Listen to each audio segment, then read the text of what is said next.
Demands ಮಾಡ್ತಾರೆ, ಪರಿಹಾರ ಕೊಡಬೇಕಾಗುತ್ತೆ ಜೀವನಾಂಶಕ್ಕೆ, ಈ ರೀತಿ ಎಲ್ಲ ಒಂದಿಷ್ಟು ಕೇಳ್ಪಟ್ಟಿರ್ತೀವಿ. ಬಟ್ ಈ ಕೇಸಲ್ಲಿ ಏನಾದರೂ ಕಂಡೀಷನ್ಸ್ ಅಥವಾ ಒಪ್ಪಂದಗಳು ಇಬ್ಬರ ನಡುವೆ ಏನಾದರೂ ಆ ಥರ? ನಾನು ಆ್ಯಸ್ ಎನ್ ಅಡ್ವೊಕೇಟ್ ನಾನು ಕೇಳಿದೆ ನಿವೇದಿತಾನ, ಏನಾದರೂ ಕ್ಲೇಮ್ಸ್ ಇದೆಯಾ ನಿಮ್ಮ ಕಡೆಯಿಂದ ಅಂತ.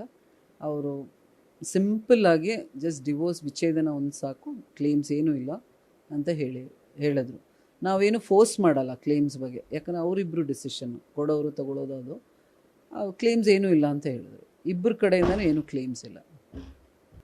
ಸಹಜವಾಗಿ ಡಿವೋರ್ಸ್ ಕೇಸ್ಗಳಲ್ಲಿ ಒಂದಿಷ್ಟು ಕಾಂಪ್ಲಿಮೆಂಟ್ಸ್ ಆಗುತ್ತೆ ಮೇಡಮ್. ಅಂದರೆ ಅಂತ ಹೇಳಿದ್ರೆ ಡಿಮ್ಯಾಂಡ್ಸ್ ಮಾಡ್ತಾರೆ, ಪರಿಹಾರ ಕೊಡಬೇಕಾಗುತ್ತೆ ಜೀವನಾಂಶಕ್ಕೆ, ಈ ರೀತಿ ಎಲ್ಲ ಒಂದಿಷ್ಟು ಕೇಳ್ಪಟ್ಟಿರ್ತೀವಿ. ಬಟ್ ಈ ಕೇಸಲ್ಲಿ ಏನಾದರೂ ಕಂಡೀಷನ್ಸ್ ಅಥವಾ ಒಪ್ಪಂದಗಳು ಇಬ್ಬರ ನಡುವೆ ಏನಾದರೂ ಆ ಥರ?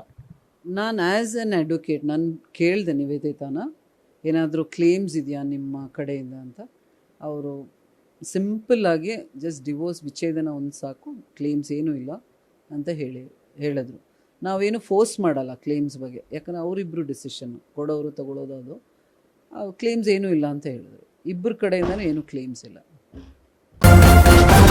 ನ್ಯೂಸ್ ಫಸ್ಟ್, ನಿರ್ಭೀತಿಯಿಂದ ನಿಮ್ಮ ಪರವಾಗಿ.